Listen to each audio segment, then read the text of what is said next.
கோபியை நீங்களே வச்சுக்கங்கன்னு விட்டுட்டு போன ராதிகா வீட்டுக்கு இனியாவும் ஈஸ்வரியும் நேரில் போய் மன்னிப்பு கேட்டு கோபியை நீயே வச்சுக்கமான்னு விட்டுட்டு வந்தா நல்லா இருக்குன்னு நீங்களும் நினச்சிங்கன்னா மறக்காமல் இந்த வீடியோக்கு லைக் பண்ணிட்டு வாங்க நாளைக்கான ப்ரமோக்கான ப்ரெடிக்ஷன் என்னன்னு பார்க்கலாம். பாகியலட்சுமியில் ராதிகா தன்னோட சந்தோஷத்தை விட மற்றவங்களோட சந்தோஷம்தான் பெருசுன்னு கொஞ்சம் கூட சுயநலமாக யோசிக்காம கோபி இங்கேயே பாக்யா வீட்டிலேயே இருந்தா அவரோட பொண்ணு இனியா அவங்க அம்மா ஈஸ்வரின்னு எல்லாருமே சந்தோஷப்படுவாங்க.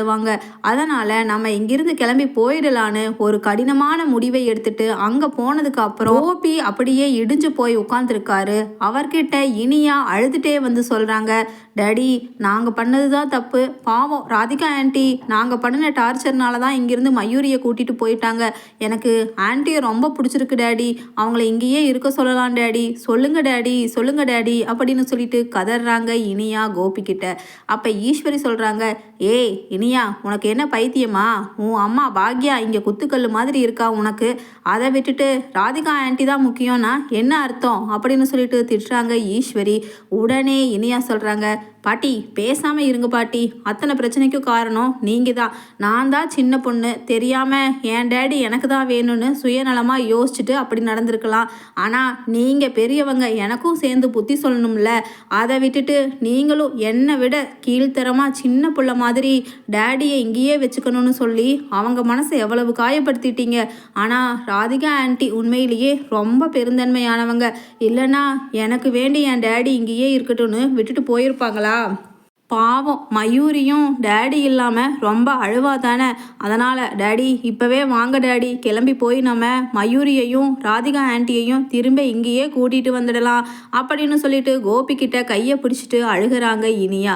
உடனே பாக்யா சொல்கிறாங்க, ஏய் இனியா இங்கே இருக்கும் பொழுது நீயும் உன் பாட்டியும் சேர்ந்துட்டு எத்தனை ஆட்டம் போட்டீங்க, பாவம் மயூரியை எவ்வளவு கார்னர் பண்ணி பேசின நீ, அதெல்லாம் அவங்க மறந்துடுவாங்களா? அவங்களுக்கும் ரோஷம் இருக்கும், அவங்க பெருந்தன்மையானவங்க, அதனால தான் உங்கள் டேடியை நீங்களே வச்சுக்கோங்கன்னு விட்டுட்டு போயிட்டாங்க. ஆனால் நீங்கள் எல்லாருமே இன்க்ளூடிங் கோபி நீங்களும் தான், உங்கள் பாட்டி நீயே செலிய எல்லாருமே செல்ஃபிஷாக தான் யோசிச்சிருக்கீங்க. ஆனால் ராதிகா அப்படி கிடையாது, அவங்க கடைசியாக என்ன முடிவு எடுத்துகிட்டு போயிருக்காங்கங்கிறத பார்த்தீங்கல்ல, அதனால் பேசாமல் உன் டேடியை அவங்க கூடவே விட்டுருந்தீங்கன்னா அவங்க நல்லா பார்த்துருப்பாங்க அப்படின்னு சொல்லிட்டு பாக்யா சொல்கிறாங்க. உடனே இனியா சொல்கிறாங்க கோபி கிட்ட, டேடி நான் இப்போவே ராதிகா ஆன்ட்டியை பார்த்து நான் சாரி கேட்கணும் டேடி, ப்ளீஸ் டேடி வாங்க ராதிகா ஆன்ட்டி வீட்டுக்கு போகலாம் அப்படின்னு சொல்லிட்டு அழுகிறாங்க. உடனே பாக்யா, ஏய் இனியா நிறுத்துடி, பேசுகிறதெல்லாம் பேசிட்டு இத்தனை நாளாக இப்போ போய் நீ சாரி கேட்டுட்டேன்னா அவங்க மன்னிச்சு உன்னை மனசு மாறி ஏற்றுக்குவாங்களா? அதுதான் நீ நல்லா இருக்கட்டும் நீ சந்தோஷமாக இருக்கட்டும் தானே உன் டேடி இங்கே விட்டுட்டு போயிருக்காங்க, உங்களுக்கும் அதுதானே தேவை, இனி எதுக்கு போய் நீ அவங்கக்கிட்ட சாரி எல்லாம் கேட்டுட்டு, அதனால் உன் டேடியை வச்சுட்டு நீயே சந்தோஷமாக இரு அப்படின்னு சொல்லிட்டு இருக்கும் பொழுது இனியா சொல்கிறாங்க, அம்மா நீங்களும் வாங்கம்மா போய் ராதிகா ஆன்ட்டியை இங்கேயே கூட்டிகிட்டு வந்துடலாம், பாவம் அவங்களும் மயூரியும் தனியாக இருந்து கஷ்டப்படுவாங்கல்ல அப்படின்னு சொன்ன உடனே பாக்யா சொல்கிறாங்க, இனியா நீ சொல்கிற மாதிரியெல்லாம் உன் கூட என்னால் வர முடியாது, உன் பாட்டி அவங்க தான் தப்பு செஞ்சவங்க அங்கே நிற்கிறாங்க, போய் அவங்களையும் கூட்டிகிட்டு போய் மன்னிப்பு கேட்டுட்டு வாங்க அப்படின்னு சொல்கிறாங்க பாக்யா. உடனே ஈஸ்வரியும், ஏய் பாக்யா யார்கிட்ட போய் மன்னிப்பு கேட்க சொல்கிற, நான் எதுக்கு போய் ராதிகா கிட்ட மன்னிப்பு கேட்கணும், என் பையன் கோபி என் கூட இருக்கணும்னு நான் நினச்சது தப்பா அப்படின்னு பாக்யா கிட்ட சண்டைக்கு போகிறாங்க ஈஸ்வரி திருந்தாம. உடனே இனியா ஈஸ்வரியை பார்த்துட்டு சொல்கிறாங்க, பாட்டி பேசாமல் இருங்க பாட்டி, நீங்கள் கொஞ்சம் கூட வயசுக்கு தகுந்த பக்குவத்தோட பேச மாட்டேங்கிறீங்க, எனக்கு இருக்கிற பக்குவம் கூட உங்களுக்கு இல்லை பாட்டி, உங்களால தான் இப்படி கஷ்டப்பட்டு இந்த குடும்பத்தில் இத்தனை சிக்கல் நடந்திருக்கு, டேடி வாங்க டேடி நம்ம போகலாம் ராதிகா ஆன்ட்டியை இங்கேயே கூட்டிகிட்டு வந்துடலாம் அப்படின்னு சொல்கிறாங்க. உடனே கோபியும் சரி இனியா அப்படின்னு சொல்லிட்டு வெளியில் கையை பிடிச்சிட்டு இனியா கையை பிடிச்சிட்டு வெளியில் போகிறாரு கார் எடுக்கிறதுக்காக. அப்போ பாக்யா அங்கே போய் வெளியில் கதவுக்கிட்ட நின்று கையை கட்டிட்டு, ஒரு நிமிஷம் இனியா, கோபி இப்போ எதுக்காக போகிறீங்க அப்படின்னு சொல்லிட்டு கேட்குறாங்க.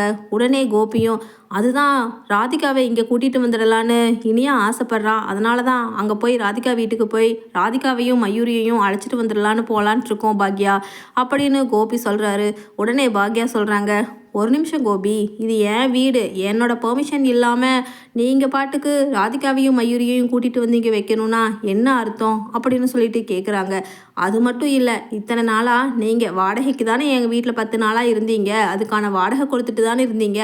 அந்த கெடுவும் முடிஞ்சு போச்சு. இனி அவங்கள கூட்டிகிட்டு வந்து மறுபடியும் வாடகை கொடுத்துட்டு எத்தனை நாள் இருக்க போகிறீங்க அப்படின்னு கேட்குறாங்க பாக்யா. உடனே இனியா சொல்கிறாங்க, அம்மா ப்ளீஸ், இத்தனை நாளாக நீ தானே ராதிகா ஆண்டி பாவம் அவங்க இங்கேயே இருக்கட்டும்னு சொல்லி அனுமதிச்சு விட்டுருந்த.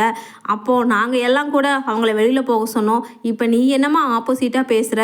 அவங்க இங்கே வந்து இருக்கிறதுல உனக்கு என்ன ப்ராப்ளம் அப்படின்னு சொன்ன உடனே பாக்யா சொல்கிறாங்க, இந்த ஊர் உலகம் என்ன பேசும் இனியா?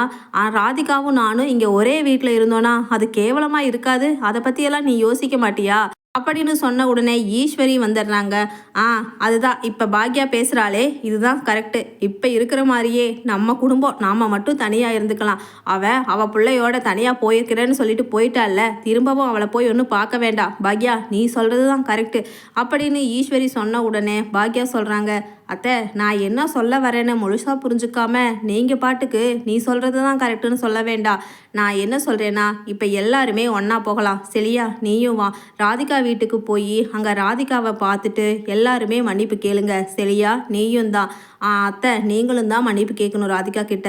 ஏன்னா அவங்களோட கணவரை பிரித்து வச்சுட்டு இத்தனை நாளாக அவங்களுக்கு தரமாட்டேன்னு சொல்லி நீங்கள் அவங்கள எவ்வளவு காயப்படுத்துனீங்க, அது எவ்வளவு பெரிய தப்பு.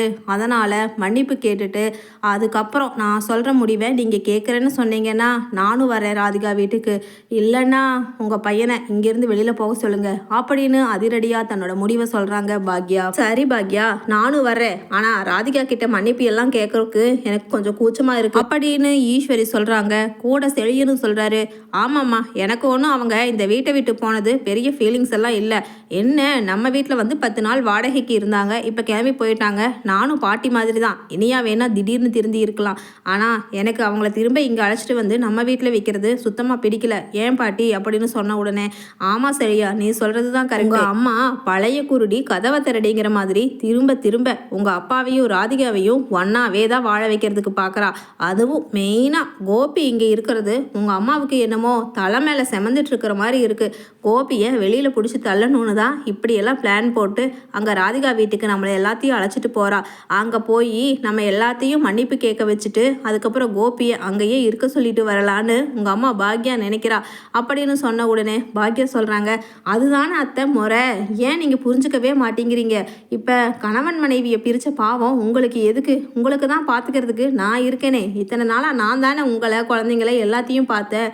திடீர்னு உங்கள் புள்ள பாசத்துக்கு ஒரு அளவே இல்லையா அப்படின்னு சொல்கிறாங்க பாக்யா. உடனே ஈஸ்வரி சொல்கிறாங்க, ஆமாம் பாக்யா, என் புள்ள மேலே நான் உயிரையே வச்சுருக்கேன். அவள் இல்லைன்னா என்னால் இந்த வீட்டில் இருக்கவே முடியாது அப்படின்னு சொன்ன உடனே, சரி அத்தை இது எல்லாத்துக்கும் ஒரு தீர்வா நான் ஒன்று சொல்லவா? நீங்கள் ராதிகாவை இங்கே கூட்டிகிட்டு வந்து வச்சுக்கோங்க, எல்லாருமே சந்தோஷமாக இருங்க, நான் வெளியில் போயிடுறேன். ஏன்னா கோபி அவரோட மனைவி மக்கள்னு எல்லாத்து கூட ஒன்றா இந்த வீட்டில் இருந்தால் தப்பு கிடையாது. அப்படி ராதிகாவை உங்களுக்கு இந்த வீட்டில் அனுமதிக்கிறதுக்கு கஷ்டமாக இருந்துச்சுன்னா நீங்கள் வேணும்னா அதுதான் செழியன் இனியா நீங்கள் எல்லாருமே அங்கே போய் ராதிகா கூட ஒன்றா இருந்துக்குங்க. ராதிகா ரொம்ப பெருந்தன்மையானவங்க, உங்களை எதுவுமே பேச மாட்டாங்க. நான் செய்கிற எல்லா பணிவிடைகளும் ராதிகாவுக்கு ஒரு மருமகளா உங்களுக்கு பண்ண தெரியும். ஏன்னா அவங்க ரொம்ப நல்ல மனசு இருக்கிறவங்க. உங்களுக்கு தான் உங்கள் பையனை விட்டுட்டு பிரிஞ்சிருக்கிறதுக்கு மனசு இல்லைன்னு சொல்கிறீங்கல்ல, அப்போ உங்கள் பையன் வீட்டில் அங்கே போய் ராதிகா கூட ஒன்றா இருக்க வேண்டியது தானே அப்படின்னு சொல்கிறாங்க பாக்யா. உடனே, என்ன பாக்யா சொல்கிற? எனக்கு நீ பண்ணுற மாதிரி ராதிகா பண்ணுவாளா? எனக்கு நீயும் ராதிகாவும் ஒன்றுன்னு பேசுறியா அப்படின்னு சொன்ன உடனே பாக்யா சொல்கிறாங்க, சபாஷ் அத்தை, ஏன்னா நீங்கள் போட்ட கோட்டை இந்த பாக்யா தாண்ட மாட்டா. உங்களுக்கு ஒரு அடிமை மாதிரி. நீங்கள் சொல்கிறதுக்கெல்லாம் சரி சரின்னு தப்பை சொன்னாலும் செய்யணும், கரெக்டாக சொன்னாலும் செய்யணும். எதுக்காக இருந்தாலும் உங்களுக்கு சுருக்கமாக சொல்லணும்னா ஒத்து ஊதணும். அப்படி இருந்தால் அவங்க நல்ல மருமக, அவங்க கூடவே இருந்துக்கலான்னு நீங்கள் நினைப்பீங்க. ஆனால் ராதிகா அவங்க மனசில் பட்டதை நேர்மையாக அவங்க கிட்ட பேசிடுவாங்க. அதை உங்களால் பொறுத்துக்க முடியாது. அதனால் உங்களுக்கு ராதிகாவை பிடிக்கல, அங்கே போய் இருக்கிறதுக்கு உங்களுக்கு கஷ்டம். அப்படி தானே அத்தை அப்படின்னு சொல்லிட்டு ஈஸ்வரியை எதிர்த்து பேசுனாங்க பாக்யா. உடனே ஈஸ்வரி சொல்கிறாங்க, ஏய் பாக்யா, என்ன இத்தனை வருஷத்தில் இப்படி ஒரு நாள் கூட நீ என்னை கேட்டதே இல்லை. நான் சொல்கிற வேலையெல்லாம் பயந்துட்டு ஒழுக்கமாக செய்வேன், ஆனால் இப்போ என்ன இப்படி பேசுகிற அப்படின்னு சொல்லிட்டு கேட்குறாங்க. உடனே பாக்யா சொல்கிறாங்க, அத்தை நீங்கள் சொன்னதில் ஒரு சின்ன திருத்தம். பயந்துட்டு நான் ஒன்றும் உங்களுக்கு வேலை செய்கிறதுக்கு வேலைக்காரி கிடையாது. உங்ககிட்ட சம்பளம் வாங்கிட்டு பேசாமல் வாயை மூடிட்டு நீங்கள் சொல்கிறதையெல்லாம் செய்கிறதுக்கு. ஆனால் நான் அப்படி செஞ்சேன் அப்படின்னா அதுக்கு காரணம் உங்கள் மேலே நான் வச்சுருந்த மரியாதை. ஆனால் நீங்கள் ராதிகாவை நடத்தின விதத்திலேயே அந்த மரியாதை எல்லாம் குறைஞ்சிருச்சு. அது மட்டும் இல்லாமல் உங்கள் பையனை இங்கே கூட்டிகிட்டு வந்து வச்சு அவங்க வாழ்க்கையில் இப்படியெல்லாம் விளையாடி உங்களோட மதிப்பை நீங்களே என் மனசுலேருந்து குறைச்சிட்டீங்க அத்தை. அதனால் உங்களுக்கு உங்கள் புள்ள தான் முக்கியம் அப்படின்னா நீங்களும் போய் அங்கே ராதிகா வீட்டில் இருங்க. நான் வேணும்னாலும் ராதிகா கிட்ட சொல்கிறேன். ஏன்னா ஒரு பையன்கிட்ட அவங்க அம்மா ஒரு கடமையாக எதிர்பார்க்கறது சரிதானே. வயசான காலத்தில் அவங்க மகனும் மருமகளும் தானே அவங்க அம்மாவை பார்க்கணும். அதை எல்லாமே ராதிகாவுக்கு புரியும். அதனால் நீங்கள் அங்கே இருக்கிறதுக்கு நிச்சயமாக சம்மதம் தான் சொல்லுவாங்க. எல்லாருமே கிளம்பி போகலாம் வாங்க ராதிகா வீட்டுக்குன்னு போகிறாங்க. அங்கே போய் ராதிகா கிட்ட இனியா மன்னிப்பு கேட்குறாங்க. உடனே இனியா கிட்ட ராதிகா சொல்கிறாங்க, இனியா நீ மன்னிப்பு கேட்குற அளவுக்கு பெரிய பொண்ணு கிடையாதுடா. நீ தெரியாமல் கூட சின்ன சின்ன தப்பு பண்ணியிருக்கலாம். அதையெல்லாம் ஆண்டி பெருசாக எடுத்துக்க மாட்டேன்னு சொன்ன உடனே ஈஸ்வரி சொல்கிறாங்க, அப்போ பெரிய மனுஷி நான் தான் தப்பு பண்ணியிருப்பேன்னு சொல்லி என்னை மன்னிப்பு கேட்க சொல்கிறியா அப்படின்னு கேட்குறாங்க ராதிகா கிட்ட. உடனே பாக்யா சொல்கிறாங்க, அத்தை நீங்கள் இனிமேல் இங்கேயே உங்கள் பையன் கூட ராதிகா கூடவே இருங்க, நாங்கள் கிளம்புறோன்னு கிளம்பிடுறாங்க.